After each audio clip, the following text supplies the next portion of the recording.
مجھے اپنا مستقبل تعمیر کرنے کے لیے آسان راستوں کی تلاش تھی، اور میرے جیسے کئی ساتھی میرے گرد اکٹھے ہو گئے تھے۔ ہم دوسروں کی محنت پر گزارا کرتے تھے، اور ہم سے محبت کرنے والے، ہمیں چاہنے والے ہمیں ہماری ضرورت کے لیے دیتے تھے۔ ریس، سٹہ، فلیش، ہر طرح کی شرطیں ہمارا ذریعہ آمدن تھیں۔ ہم انہی میں کمال حاصل کرنے کے لیے کوشاں تھے، اس کے لیے طرح طرح کے جتن کرتے تھے۔ رفیق کہتا کچھ ہونا چاہیے استاد، کوئی لمبا ہاتھ لگ جائے تو وہ بارہ ہو جائیں۔ لمبا ہاتھ کہاں ہے؟ کوشش تو کرنی چاہیے۔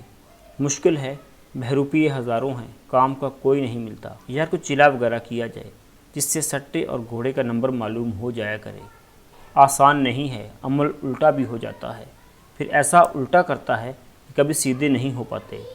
میں ایک دن کسائی کی دکان سے گوشت خرید رہا تھا۔ دست کا گوشت تھا۔ کسائی نے بڑی ہڈی سے گوشت صاف کیا، پھر ہڈی کو بغدہ مار کر توڑا اور ایک طرف ڈال دیا۔ یہ عمل میں نے بیشتر کسائیوں کو کرتے ہوئے دیکھا ہے۔ اس دن پوچھے بغیر نہ رہ سکا۔ شیخ جی، ایک بات تو بتائیے، آپ لوگ اس ہڈی کو توڑ کر کیوں پھینک دیتے ہیں، جبکہ دوسری ہڈیوں کے ساتھ آپ ایسا نہیں کرتے؟ میاں جی، باپ دادا کی روایت ہوئے ہے، یہ ثابت ہڈی سفلی عمل کرنے والوں کے کام آوے ہے۔ بزرگوں کا کہنا ہے کہ اسے ہمیشہ توڑ کر پھینکنا چاہیے، اس سے سفلی عمل ہوتا ہے۔ یہی میں نے سنا ہے۔ یہی سنا ہے جی۔ سفلی عمل کیسا ہوتا ہے؟ یہ ہڈی کہاں استعمال ہوتی ہے؟ اس بارے میں تو کچھ نہیں معلوم تھا، لیکن ذہن بھٹک گیا۔ دوستوں سے تذکرہ کیا تو انہیں بھی دلچسپی پیدا ہو گئی۔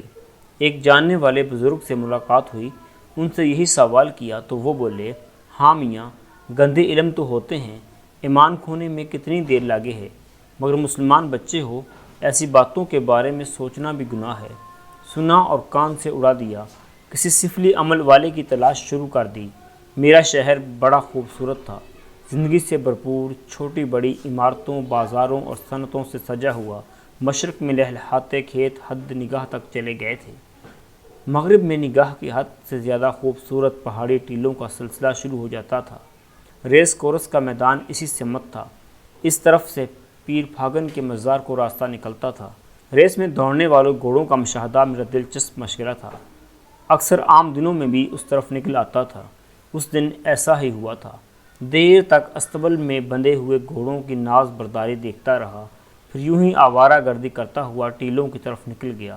خاموشی اور سناٹا چھایا ہوا تھا۔ دور دور تک کسی زی روح کا وجود نہیں تھا۔ چھوٹے چھوٹے پتھر آواز پیدا کر رہے تھے۔ کافی دور نکل آیا، پھر ایک طرف نظر اٹھی اور ٹھٹک کر رہ گیا۔ وہ انسان ہی تھا، بہت چھوٹے قد کا مالک، سوکھا بدن، گھٹا ہوا سر، اوپری بدن برہنہ، نیچے جسم پر چھوٹی سی دھوتی بندھی ہوئی، گلے میں جینو پڑا ہوا، آنکھیں بند کیے ایک نکیلے پتھر پر ایک پاؤں سے کھڑا ہوا تھا۔ دور سے اس کا چہرہ صاف نظر نہیں آ رہا تھا۔ دلچسپی پیدا ہو گئی۔ تیز تیز قدموں سے چلتا ہوا اس کے قریب پہنچ گیا۔ مکروہ شکل تھی، بندر کی طرح ابری ہوئی پیشانی، سانولا رنگ، اور میرے قدموں کی آواز سن کر اس نے اپنا اٹھا ہوا پاؤں نیچے رکھ لیا۔ اطراف میں ایک عجیب سی چراند پھیلی ہوئی تھی جو بدبودار تھی۔ وہ مجھے دیکھنے لگا۔ چھوٹی چھوٹی آنکھوں میں عجیب سی شیطانی چمک پھیلی ہوئی تھی۔ مجھے دیکھ کر مسکرایا۔ اپنی چھوٹی چھوٹی چمکیلی آنکھوں سے مجھے دیکھتا رہا۔ اس کے چہرے پر پھیلی ہوئی مسکراہٹ بھی شیطنت لیے ہوئے تھی۔ نہ جانے کیوں مجھے اپنے بدن میں کچھ جھرجھری سی محسوس ہوئی۔ ریڑھ کی ہڈی میں ایک شدید سرد لہر دوڑ گئی تھی۔ کاہے رے چھورا، کاہے ٹکڑ ٹکڑ دیکھے ہے؟ اس کی باریک سی آواز ابری جو اس کی شخصیت سے ہم آہنگ لگتی تھی۔ کون ہو تم؟ میں نے سنبھل کر کہا۔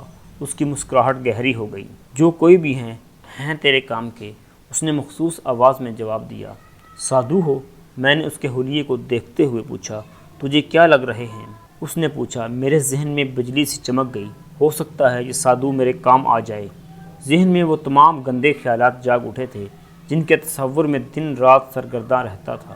میں نے نرم لہجے میں کہا، مجھے تمہاری تلاش تھی۔ وہ اپنی جگہ سے ہٹا، کچھ فاصلے پر پڑے دو پتھروں کے پاس پہنچ گیا اور ایک پتھر کی طرف اشارہ کر کے اس نے کہا، بیٹھ جا۔ میں خاموشی سے بیٹھ گیا۔ تو کہا ہماری تلاش تھی تو ہم بھی تیرے لیے ہی یہاں آئے ہیں۔ کیا مطلب؟ میں نے تعجب سے پوچھا۔ وہ خاموش ہو کر مسکرانے لگا، پھر بولا، تجھے ہماری تلاش کاہے تھی بھائی؟ کوئی بات تو ہوئے گی نا تیرے دل میں؟ تم سادھو ہو، مجھے سٹے کا نمبر بتا سکتے ہو؟ یہ بتا سکتے ہو کہ اب کے ریس میں کون کون سے گھوڑے اول آئیں گے؟ وہ اس طرح ہنس پڑا جیسے اسے مجھ سے اسی سوال کی توقع تھی۔ کچھ دیر خاموش رہنے کے بعد بولا، اگر ہم تجھے ایک گھوڑے اور ایک سٹے کا نمبر بتا دیں تو تیرا کا بھلا ہوئے؟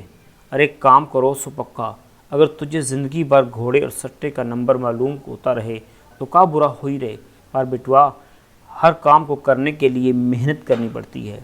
میرے دل میں دلچسپی اور تجسس پیدا ہو گیا۔ میں نے اس سے کہا، مجھے کیا محنت کرنی پڑے گی؟ ایک علم ہوئے ہے جسے تو اگر سیکھ لے تو ہی سمجھ لے کہ دولت تیرے پیروں میں ڈھیر لگی ہوئی ہے۔ میرا دل دھاڑ دھاڑ کرنے لگا۔ یہ تصور تو نہ جانے کب سے میرے سینے میں پل رہا تھا۔ ایسی کوئی قوت مجھے مل جائے جس سے میں دنیا کا امیر آدمی بن جاؤں۔ میں نے کسی قدر عاجزی سے کہا، اگر تم میرا یہ کام کر دو سادھو بابا تو میں زندگی بھر تمہارے قدموں میں رہوں گا۔ اپنا کام تجھے خود ہی کرنا ہوگا بیٹوا، بس یہ سمجھ لو ہم تیری مدد کریں گے۔ تو بس یوں سمجھ لو میں آج سے تمہارا چیلا۔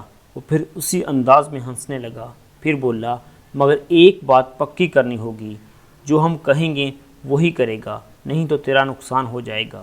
میں وعدہ کرتا ہوں تم جو کہو گے وہی کروں گا۔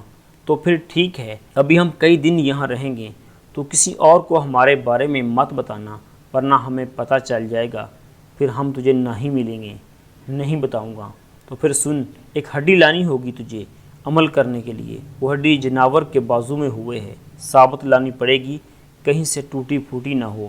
مجھے ایک دم شیخ جی کی بات یاد آ گئی، اور اس وقت اس بات کی تصدیق ہو گئی تھی۔ میں نے کہا، کیا تم سفلی عمل کرو گے سادھو بابا؟ اب تو ہمارے کان مت کھا، جو کچھ ہم کریں گے وہ تیری آنکھوں کے سامنے ہی ہوگا۔ پر ایک بات پھر کہیں تجھ سے، بات کریو سو پکی، ہم کچی بات کرنے والوں کو چھوڑتے نہیں ہیں۔ میں بھی پکی بات ہی کرتا ہوں سادھو بابا۔ نام کیا ہے تمہارا؟ بس رے، جو نام تو نے رکھ لیا وہی ہے۔ یہ ہڈی تو کب لائے گا؟ کل ہی۔ تو ٹھیک ہے، کل ادھر آ جائیو، ہم انتظار کریں گے۔ اب جا۔